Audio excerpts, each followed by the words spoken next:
I'm gonna screen share. Since I'm sick and I'm not really doing so great, I'm gonna let them give their own introductions. Annie is a member, and I'm just gonna say, since I have never met Ellen before, so it's really lovely to meet her. I'm just gonna let you know a little bit about my fascination with Annie over the years. I've been in a lot of like group shows with book arts, and I've seen and been around her work and been an admirer of hers for a long time. So I was thrilled when she joined the group right away, and I got to meet her on some of our field trips and have a little interaction.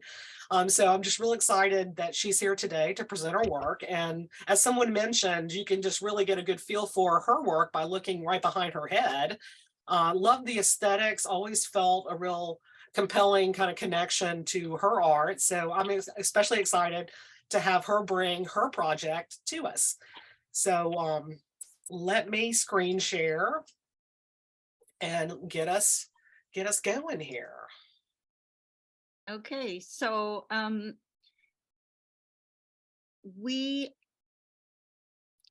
okay. I'm Annie Zeybekoglu, and this is my dear friend and colleague, Ellen Kanner. And you will see that I'm coming to you from my studio, and Ellen is at her writing desk, which we both felt would be appropriate for this presentation. We want to start by giving a big shout out and thank you to Christina, who has really done some heavy lifting for us on this project. We sent Christina a copy of our book, as well as some slides that we had taken, and she responded almost immediately with a beautiful set of photographs that she took of our book, which she then would so generously allowed us to include in our presentation. So Christina, if you're this good when you're sick, I can only imagine how Thank much you. we It was my pleasure. oh, well, it was very generous of you, and we really, really appreciate it, both of us. We also want to thank New England Book Arts for inviting us to talk about our collaborative book, which is called I, Teresa de Lucena, Reflections on the Trial of a Conversa. It's the story, true story actually, of a woman who lived 500 years ago, who faced the Spanish Inquisition twice. Ellen did the translations, research, and the reflections in the book, and I did the book design and illustrations. We'd like to share our process and the challenges of our collaboration, producing a book that in many ways is similar to an artist's book and in many ways different. Like most artists' books, Teresa de Lucena is one in which the text informs the design and the design informs the text. Our big challenge was to try to devise a way to do all that within the confines of a traditional codex binding. Our presentation today is going to focus both on design and content considerations. And I'm going to have Ellen lead off with a bit of history and an explanation of how the story came to us and how the contents of our book came to be. Okay, Ellen. Thank you, Annie, and thank you, Christina, for all of your help. It's a pleasure to be with all of you in the book arts world. And I want to give a special shout out to all the friends and family who have joined from pretty much all parts of the globe to be here. So we're very thankful that you're all joining us today. In the interest of full disclosure, to the people who don't know Annie and me, you ought to know that Annie and I go way back together. This is not our first rodeo together. We've actually been collaborating for a long time on various kinds of projects. So I'll describe more, but I have always admired Annie's design sense, love her book design skills, and I knew she would be the right person for me to be the right person to create the book to honor. It begins there with the original documents from her Inquisition trial in 1530. What you are looking at is the actual handwriting from the scribe who was recording Teresa's testimony verbatim. And I went to the Archivo Histórico Nacional in Madrid in 1988, and much to my delight, actually got to hold the 66 pages of parchment in my hands. It was thrilling. I know you book arts people are going to enjoy how tactile all of this is, but I got to hold her trial in my hands. It was really thrilling. And I also knew that my search for Teresa would begin in these pages. Let me go back and talk about the basics a little bit. Teresa was 62 when she gave this testimony as a prisoner in an Inquisition jail in Toledo. She was arrested as a Catholic, like the rest of her family, but she was arrested because of the Inquisition suspected she was guilty of observing Jewish practices in secret. Jewish practices like lighting candles on Friday night and praying in Hebrew. Teresa was convicted of being a heretic, but she survived. And I'm not going to give away too many of the book's secrets, but Teresa de Lucena is about how Teresa lived her life and how she survived the Spanish Inquisition twice. Next slide, please, Christina. Teresa's life is inextricably bound with what was going on in Spain at the time, as is so true of all of us even today. The history of Spain in the 15th century is enormously complicated. Huge swaths of political change and religious change and social change, and very nuanced as well. But for the purposes of this talk, so that you can make sense out of Teresa's story, I'm going to link her life with 3 dates. The first date is 1391, almost 40 years before Teresa was born in 1467. What happened in 1391 was that the lives of Teresa's great-grandparents, who were Jewish, were threatened by huge waves of anti-Semitism and violence that swept across the Iberian Peninsula. Teresa's great-grandparents converted to Catholicism to save their lives. Excuse me, this wave of mass conversions created a new class in Spain in the 15th century called conversos. And you can hear the word convert in conversos. As time went on, conversos who came to exist across a broad spectrum of beliefs and practices. In other words, some conversos became devoutly Catholic. Some conversos on the other end of the spectrum actually were Catholic in name only and were secretly practicing Judaism. And there was a broad spectrum in between, not unlike today where many families have a Christmas tree and a menorah and celebrate both Christmas and Hanukkah. 1478 is the second date I want to highlight, which is when Isabel and Fernando established the Spanish Inquisition.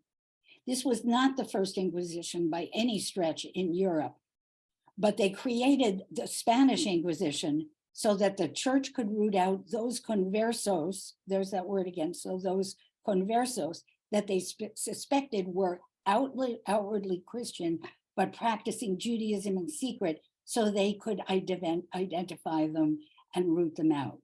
This date was particularly important to Teresa because it's when her father fled to Rome and left Teresa and her 5 sisters behind as orphans, as young girls.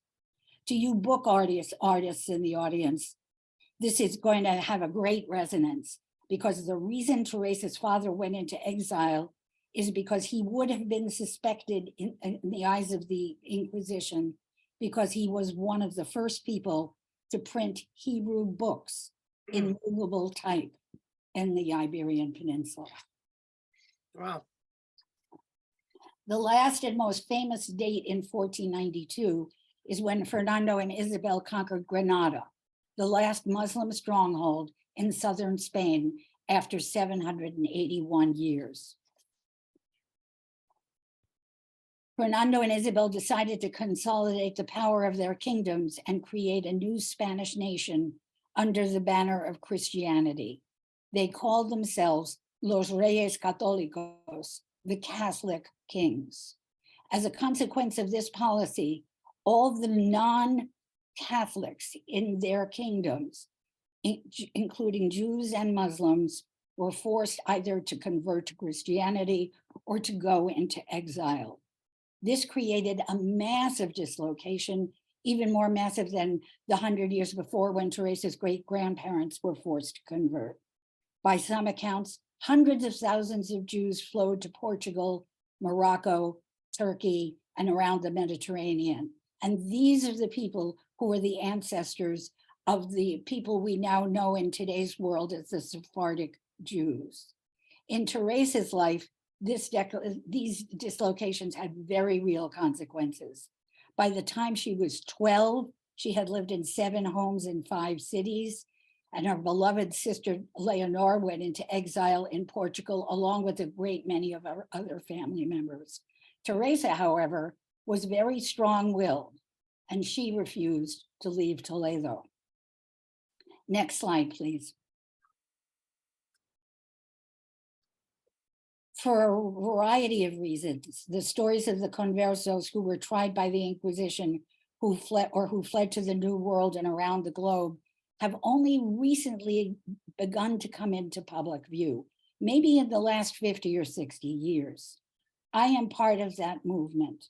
Since 1988, when I went to the Archivo Histórico Nacional, I've been transcribing and translating Teresa's trial documents, collecting public records, and visiting all of the places Teresa and her family lived, including this place, so beautifully illustrated by Annie, and of course you will see more of her work. This is a courtyard in Puebla del Montalban, where, by the way, the printing press was located.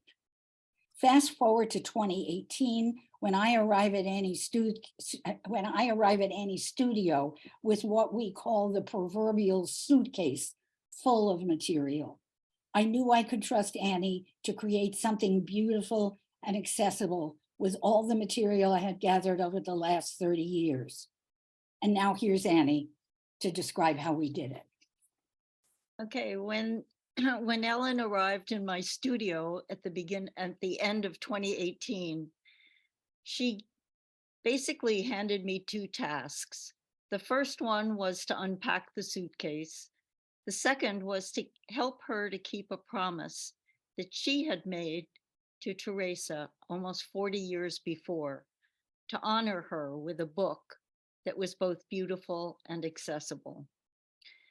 If we're dealing with full disclosures here, I have to tell you that Ellen's confidence in me at that point far exceeded my own.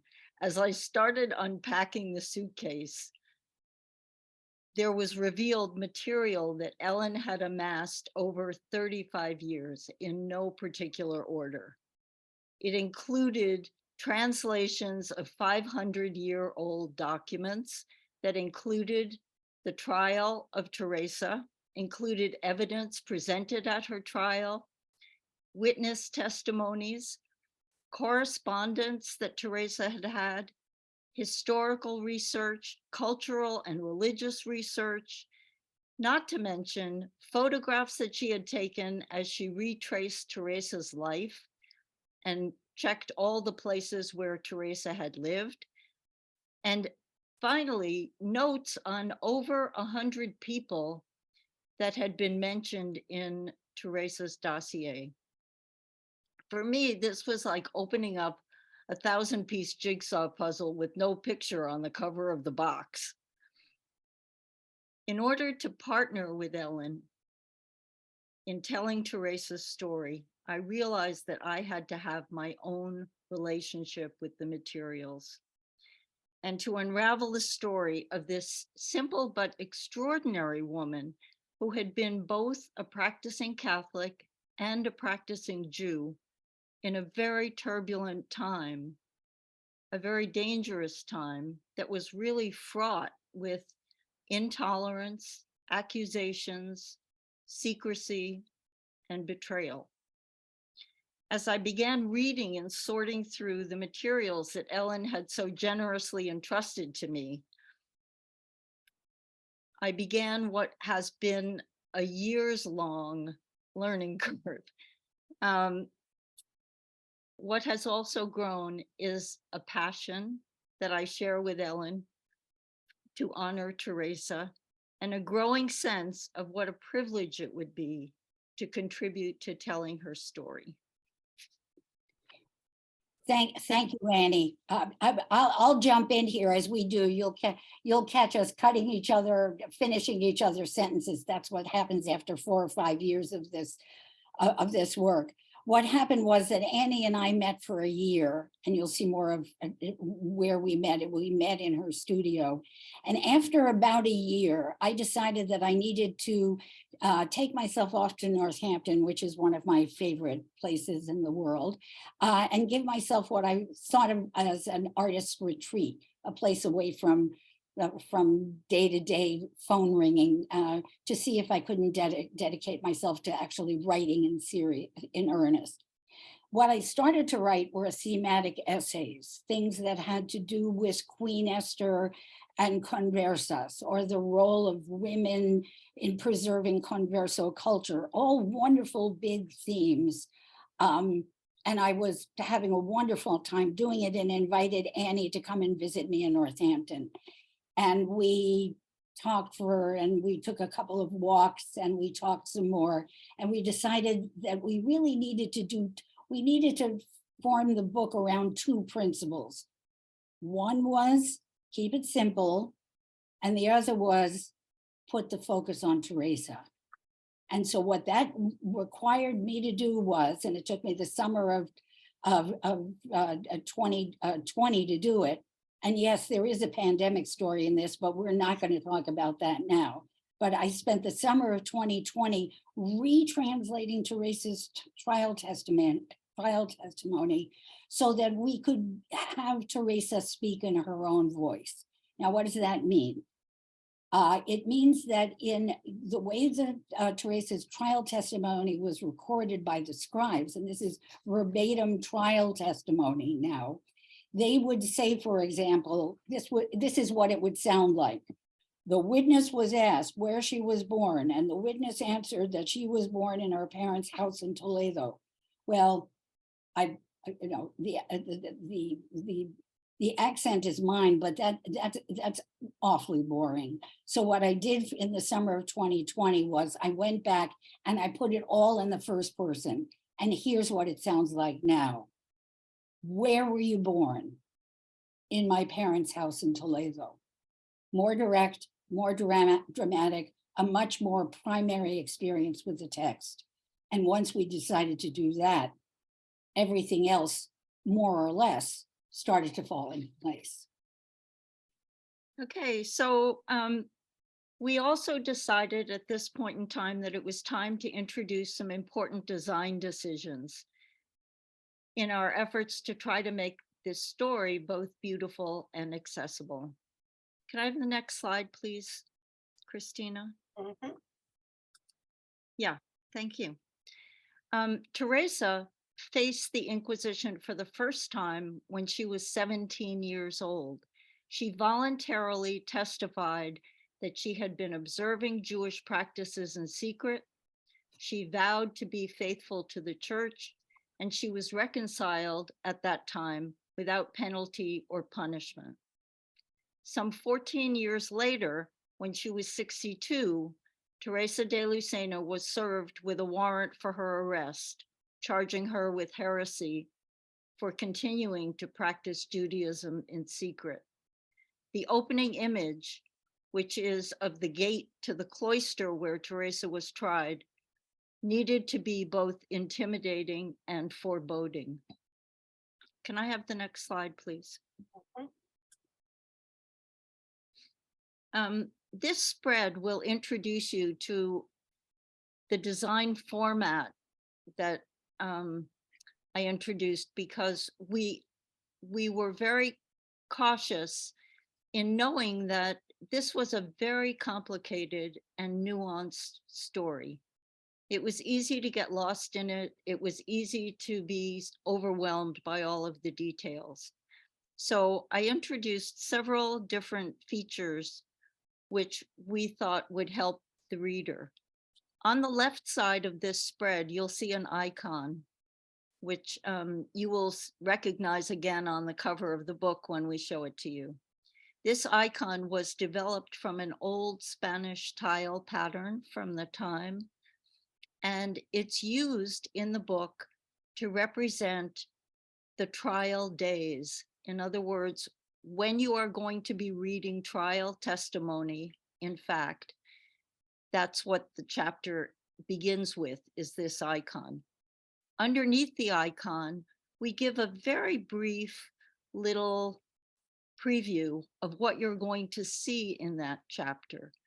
Again, it's not unlike when you watch the news on television. They tell you what they're going to tell you, then they tell you, then they remind you of what they told you. So we wanted to kind of go with that to make sure that people would know where they were in the story. The same icon appears on other chapters as an outline drawing rather than a filled in drawing. And those are chapters that represent the evidence that was presented at the trial. In the right-hand page, you'll see the wider column of text is the testimony that was given on the first day of Teresa's trial. What we decided to do also was to use Ellen's reflections, historical research, religious research, information about customs, and explanations as sidebars to the trial testimony rather than as footnotes. I don't know about you guys, but I never read footnotes. I always think I will, and I never get there. Many of these sidebars came about because as I was learning Teresa's story, I came up with my own pile of paper, which was questions that I then gave to Ellen of things where I felt like I really needed further explanation or I really needed more information about what was happening in the trial. The illustration down at the bottom is a drawing of the city of Toledo. And what we were trying to do with both the illustrations and the sidebars was to supplement the trial itself. In other words, to try to evoke the time and place where Teresa lived. Can I have the next slide, please?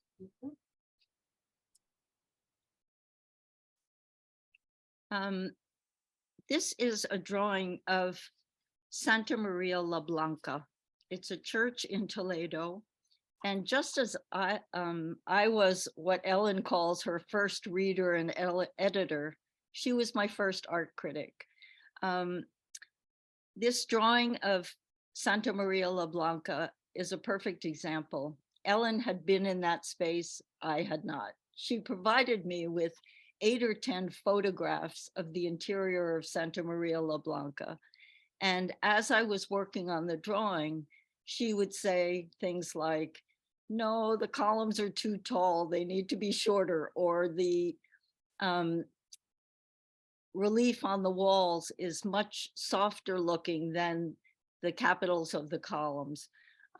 This is a drawing that eventually I wound up doing 8 times before Ellen finally threw me a bone and said, I'm there, I'm in the space. So, but it was a wonderful back and forth because her experience informed my learning curve tremendously and really made it possible for me to imagine some of these things which Ellen had actually experienced.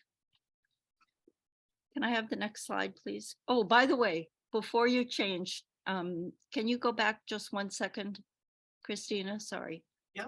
Thank you. The other thing that I want to say is that this particular illustration is a very critical one in the book. Santa Maria la Blanca is a Catholic church in Toledo. However, it was an icon for conversos because it was originally designed as Ibn Shushan synagogue in the style of Muslim architecture and then later converted to a Catholic church. Okay, now next one. Thank you. This is the page of the witnesses. There's actually one other spread included. And the challenge here was that 17 people testified against Teresa. She only knew of 2 of them, but Ellen was able to do a lot of original research in discovering not only the relationship that each of these people had with Teresa, many of whom, shockingly, or maybe not so shockingly, were associates and family members who testified against her. But also, it was a challenge for me to create an illustration that was dealing with original research rather than the text of the trial. What I created here was what we fondly referred to as the wall of names. This was an illustration that I did with the names of the people who testified against Teresa, and it's positioned in a way to kind of create walls on either side so that it demonstrates how she was confined by their testimony. Next slide, please. This is the wall in my studio. What we did was we created an entire wall of 2-page spreads. As both Ellen and I have mentioned, Teresa's story is very complex and very nuanced. And this allowed us to move pages around. It allowed us to examine how the story flowed, where we needed more information or another illustration, and what the relationship was of the visual elements to the text. Okay, I don't know whether you guys can see me, but what we did as a result of doing the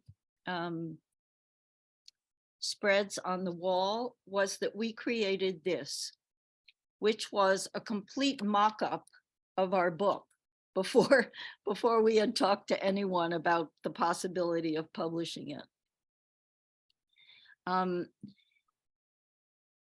This is the story now of how the wall became a book.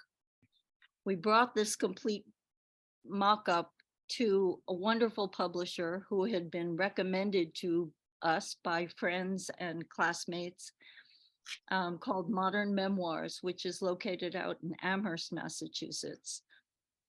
And we went to speak to them because we knew that they were interested in storytelling. And we wanted to find a publisher who would both understand and embrace our vision for the book, because this is not a traditional published book. As many of you might know, normally when you go to a publisher, you bring them a manuscript and they take it from there.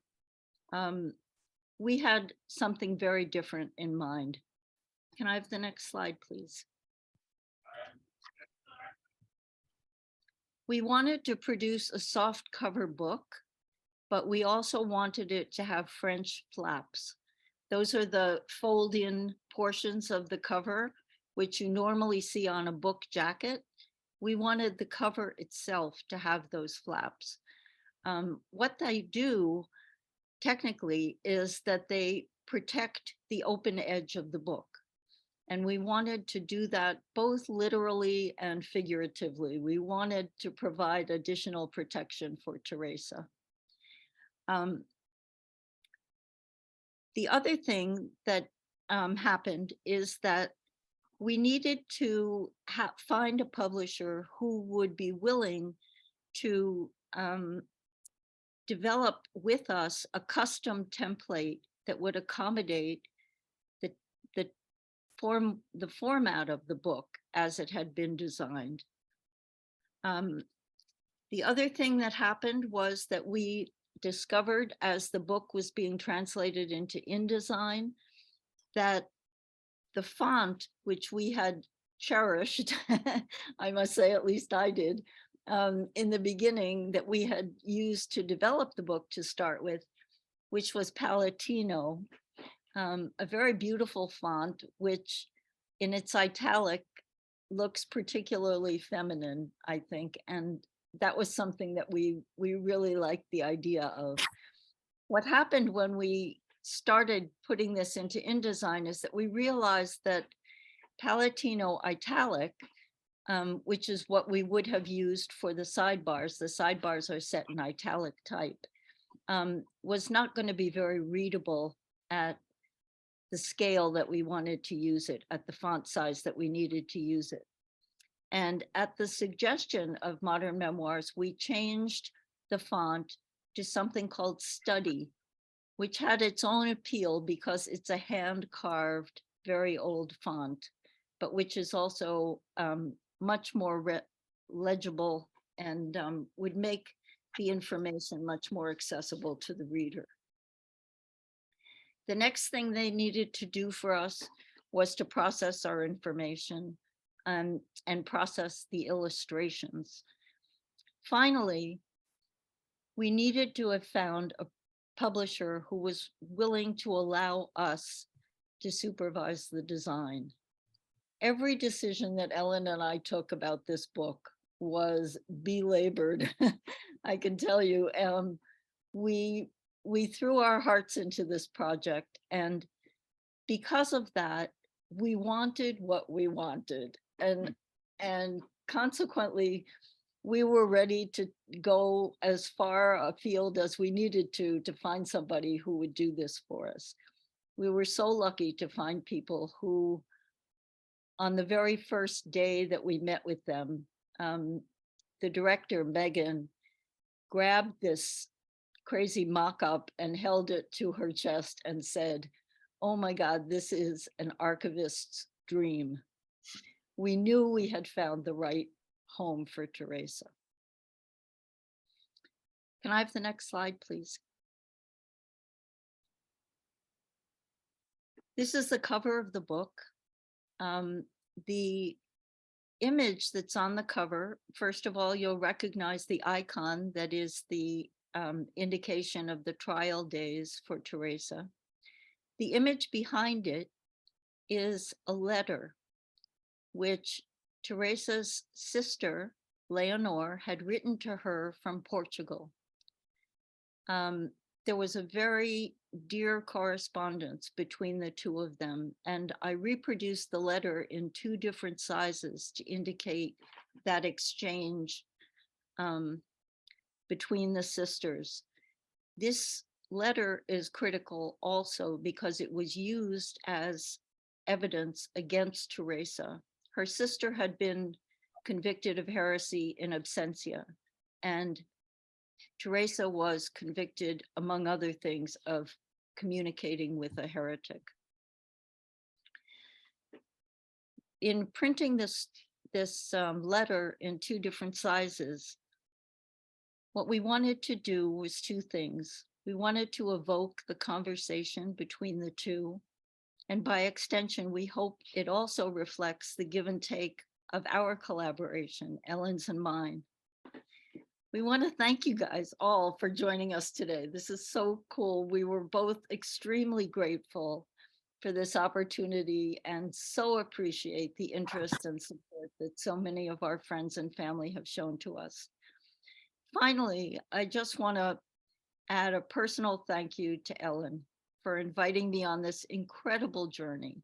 Her generosity, insight, scholarship, tenacity, and dreams have been the beacons that got us to the end of this tunnel. Thank you, Ellen. And thank you, Annie. I know it's clear to everybody who is watching us now that this book does not look this way without Annie's exquisite design sense. So and skills. So thank you, Annie. And in fact, the best compliment Annie got, which you book artists will appreciate, is somebody actually, an artist saw the book, stroked it, and really sat back in awe and said, "This is an object." this is an object. It is an object. I saw somebody on one of the comments right here just said it's a labor of love. It is a labor of love. I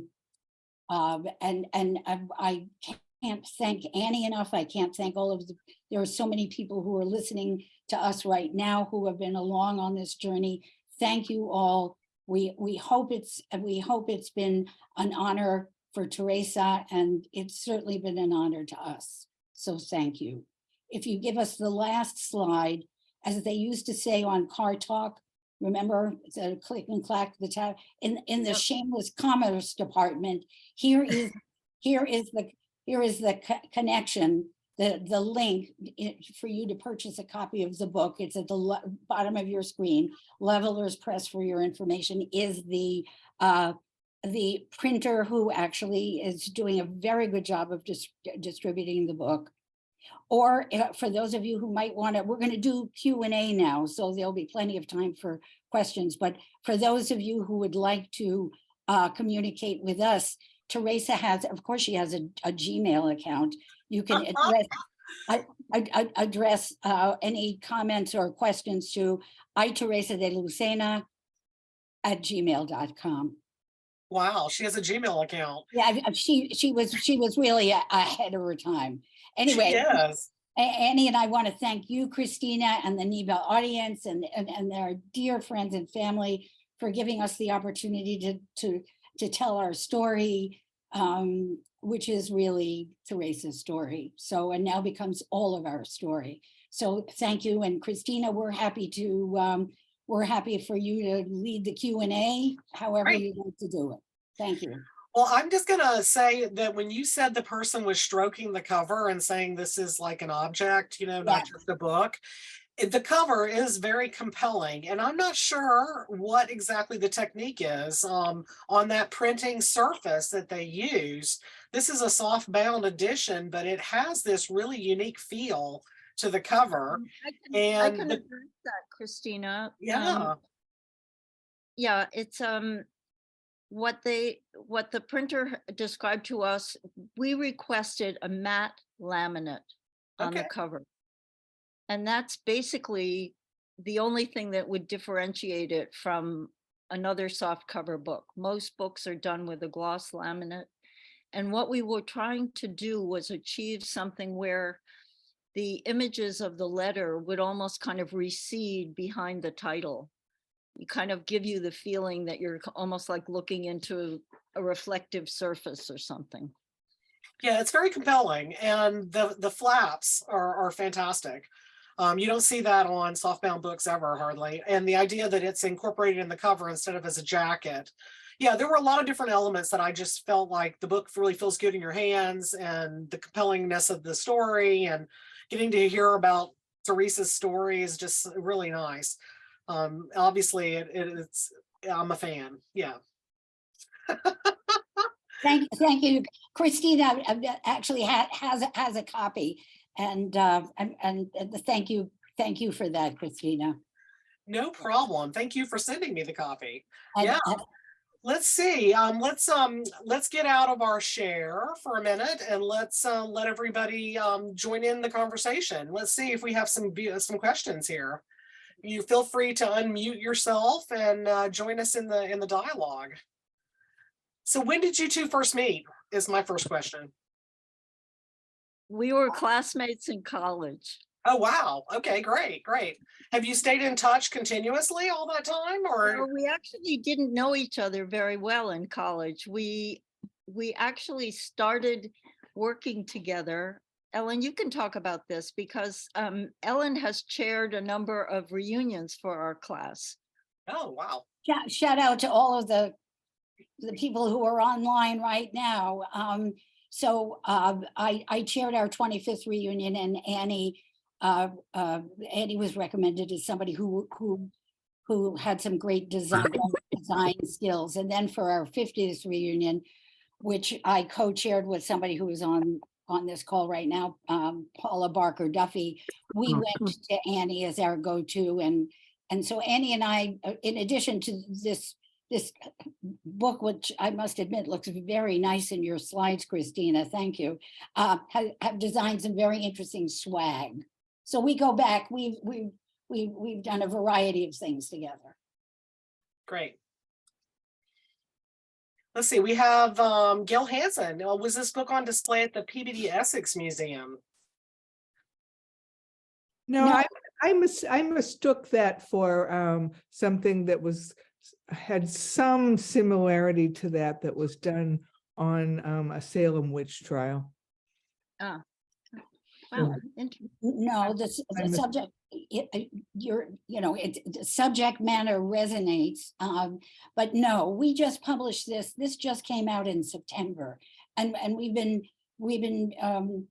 how shall I say? We've been rolling it out slowly since we're our own publicists and everything else. So this is actually our first Zoom experience, but there are other opportunities for us, and other museums certainly might be interested in this.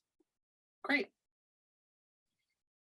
Let's see, I'm just cruising through here. A lot of compliments, a lot of, let's see, there's some initial things. Oh no. Some initial things on me not formatting the screen right. Okay, well, it's a little late for that. Let's see. I see one. I see one here. By the way, I see one that's I find Penny Hall, if you don't mind my reading yours, Penny. I find collaboration difficult. Oh, I've just lost the link. I find collaboration challenging. Do you have insights into the problem solving needed to succeed? I don't know. What do you say, Annie? One of the things that was, I think, facilitated our collaboration was that we were both bringing something very different to the project. And because we were friends, and because we both had developed this real passion for telling Teresa's story, our collaboration really became kind of like one hand washing the other. I mean, it wasn't as though we were redundant. You know, I was bringing something visual to it. Ellen was bringing her scholarship, her research, and her information to it.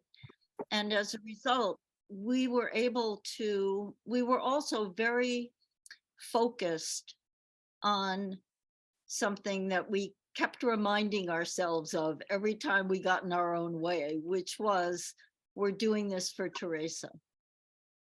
And consequently, yeah.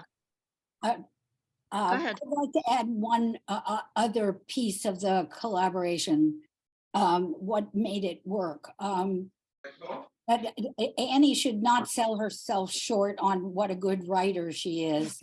And you've already heard how discriminating I am when the columns are too skinny. So in fact, our skills complemented each other, which also helped. It really made it collaborative and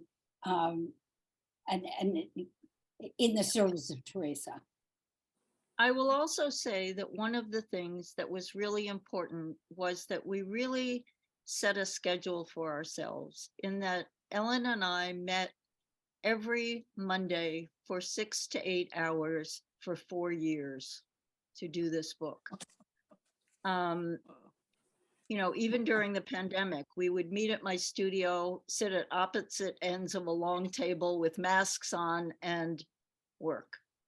And it was just something that we both committed ourselves to in a very serious way. Well, there was also some discussion about knitting. But anyway. We did a lot of knitting as well. Yeah.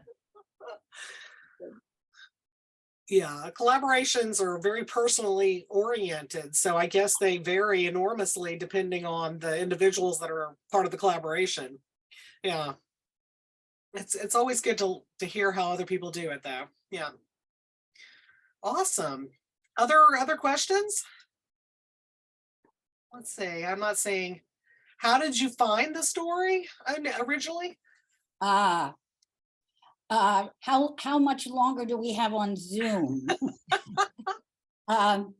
I have always been interested in Spain. I am not Spanish by ancestry, nor Sephardic Jewish by ancestry, but I've always been interested in Spain. And I went to Spain when I was a junior in college, and really found a great affinity for it, and just kept it up. And my Spanish, needless to say, it is quite good. And I was just doing some random reading. This is years after I graduated from college, and I was reading an academic book, a history book that had footnotes. And there was a footnote. The description is, here's the, there was a story of a young woman who was tried by the Spanish. It didn't give any of the details. This is a young woman from a distinguished family who from a distinguished Conversa family, who was tried by the Inquisition. And it was like a bolt out of the blue.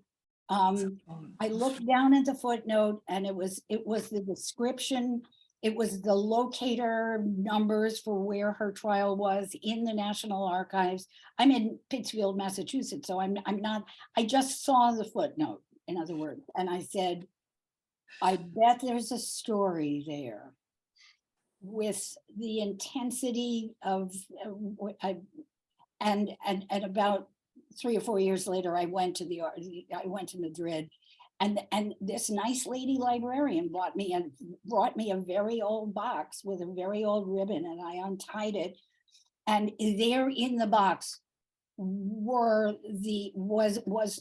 the original parchment. Her trial was in the box. And needless, and I won't swear, but I could read the first words of it. You saw some of the examples. I could read the first page of it, but I couldn't read anything after that. So it took me 10 years. I had to teach myself to read the handwriting. So this has clearly been a very focused effort on my part. And by the way, this has never been my day job except for the last couple of years. So, but it's always been a real passion of mine. Great. I like the connection with the sisters on the cover a lot, and hearing more about it, I think makes me appreciate it even more, because I did understand that you were looking at 2 texts overlaid in some way.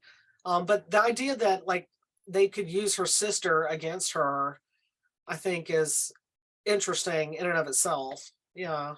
Yeah, and Someone asked, how do you see this connecting to the contemporary situation as well? Like, do you see some sort of tie-in to our modern situation? we do. We do. We do. I started this in 1988 when this was an academic exercise, and I get choked up thinking about it. It has become much less academic and much more real. And what we found is that, and this is interesting, but and by the way, we are not experts in contemporary American political science. But there are clearly some themes that one can extrapolate, like the separation between church and state, which it's not up to me or Annie to expound on, but this is clearly a model of what happens in a society when there is no separation between church and state. It is fair to say that without giving my opinion, which is probably obvious. But in any case, yes, and there are other pieces to it that are. One thing that I think is kind of interesting is the fact that, as I was reading through this stuff, I was realizing that Teresa really led parallel lives. She was a practicing Catholic and a practicing Jew, a secret practicing Jew. And, there are many people who, in an effort to skirt intolerance, for whatever their beliefs or practices happen to be, do lead more than one kind of a life in our Yeah. society. Yeah. And- I saw the parallels right away myself. Yeah, and to put it rather dramatically, she lived at a time when telling the truth could get you killed. Yeah. And that is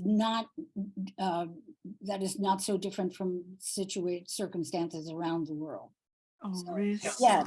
So for those of you who haven't seen the book, it basically starts with a quote at the end of the prologue. There's a quote from William Faulkner: "The past is never dead. It's not even past."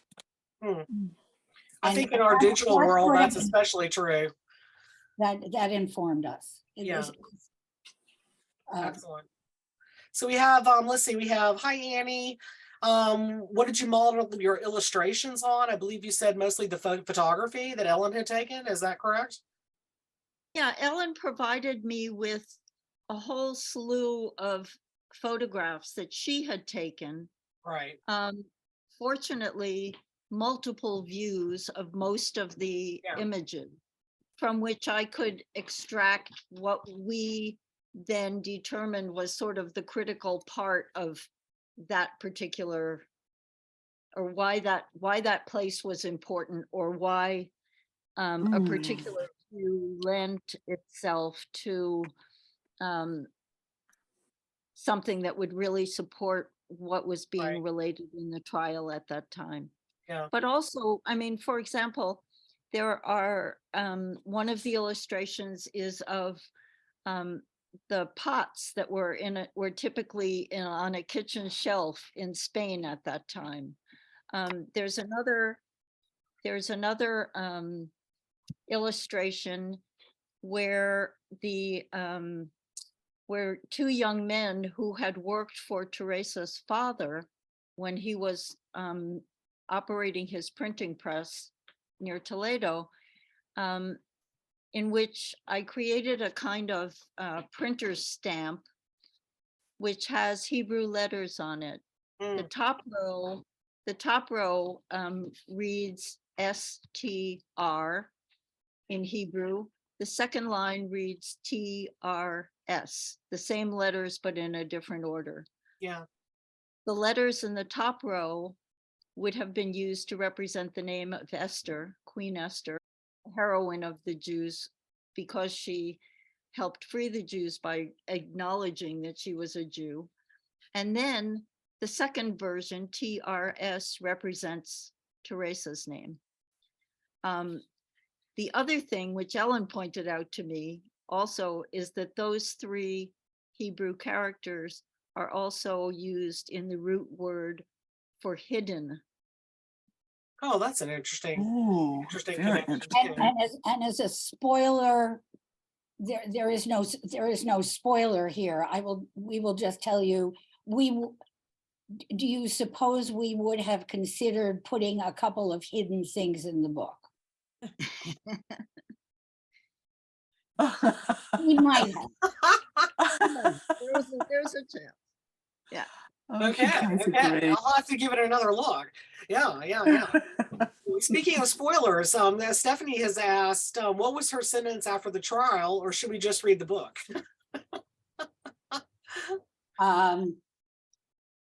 She survived. She was. She survived it. Okay. Yes, she was convicted of being a heretic. The usual sentence might have been death, and she was not executed. How she did it is actually a very interesting and challenging piece of the story. And yes, you do have to read it. Okay. Did she live a lot longer, or what was her fate ultimately? She lived for those days to be very old. She was in her late 70s.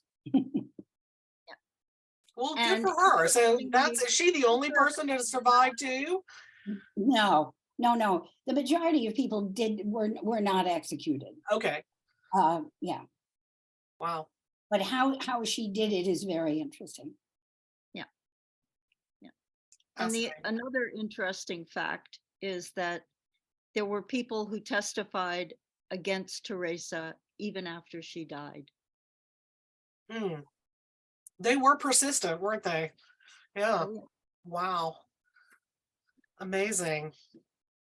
So what other kinds of places are you looking into marketing for the book? And then they ask, is it Sephardic circles being considered, like doing more specific targeted marketing? Yeah, yeah, yes, yes, and yes. Okay, great, great. Yeah, yeah, yes, yes, and yes. Interesting. Awesome. Excellent. Let's see, I'm not seeing any others. Marie, do you want to turn on your mic and ask your question about the parallels you're seeing between this other nun that you're referring to? Yeah, I was some years ago, I learned about a Mexican polymath / nun from the 17th century, and her name was Sor Juana Inés de la Cruz. And she was also attacked viciously by the Inquisition. And I was wondering if you saw any parallels between, first of all, you must be familiar with Sor Juana, I would imagine. And the second question would be, do you see any parallels between their lives and how their lives were affected after their encounters with the Inquisition? I've heard of Sor Juana, and I don't want to venture past my pay grade here to say that I know enough to make a comparison. It's Marie, right? I think Yeah. But I can make a general statement, which is that the Inquisition did not limit its scrutiny to only conversos, and that in fact, I'll give you the other example, which is Santa Teresa of Avila, who was the patron saint of Spain, was also under the scrutiny of the Inquisition. So if you want a parallel, that would be the biggest one I could make, which is that even devout, well, I don't want to say that. Nobody could escape the eye of the Inquisition. Wasn't Santa Teresa a conversa? Santa Teresa of Avila, Yeah. her grandfather was a converso from Toledo and was probably in the same generation and probably presented himself at the same time in 1485 as Teresa de Lucena. The answer is yes. Santa Teresa of Avila is, and there's a much bigger conversation about this, but she was from a converso family, absolutely. And that fact did not hit any encyclopedia or public view until the late 20th century. It went unacknowledged. Thank you for that. And I'm going to type it on the little chat box, but there is a phenomenal movie that was made maybe 30 years ago, and it's called I, the Worst of All. And it's such a compelling film about the life of Sor Juana Inés de la Cruz. So I'm just going to put it on the chat. It's really well worth it to see it. I, the Worst of All. I, the Worst of All. So thank you, Marie. Sounds like we could have a longer conversation, right? Yeah. Thank you. Or a movie party. Yeah, that would be great. I'd like that. Fantastic. Well, I've really enjoyed listening to this. This has been great. Even after I've looked at it thoroughly, photographed it a lot, and interfaced with it, there's still a lot more to be discovered there. Really, really nice job, ladies. Really great to see a lifelong friendship turn into such a great book project as well. And super, super. Thank you. And thanks to everybody. Thank you so much. Thank you. Bravo. Awesome. So much. I added to the chat that this is going to be, if you look on NEBA's website in our blog post area, you're going to see the original post from today's Zoom and discussing this. All the links to both what is it called? Modern Memoirs, which is the publisher, and Levelier's Press, which is the place to purchase. But you're also going to have the YouTube video link. Since I'm super busy right now, might be another like week or so before it gets up there, but I will edit and get us this video up soon. And final word, be well, Christina. Yes, I'm going to be fine. I'm fine. All right, everyone. Thanks for joining us, and hope you come back on Wednesday. I know it's at 4 o'clock in the afternoon, but that's when he could do it. And we're happy to have Sean Sheehy come whenever he wants. Bye. Thank you, Christina. Thank you. So we'll see you on Wednesday, hopefully. Right. Take Thank you, care. everybody. Thank you so Thanks. much. Wonderful to see you all. Bye. Bye. Bye-bye.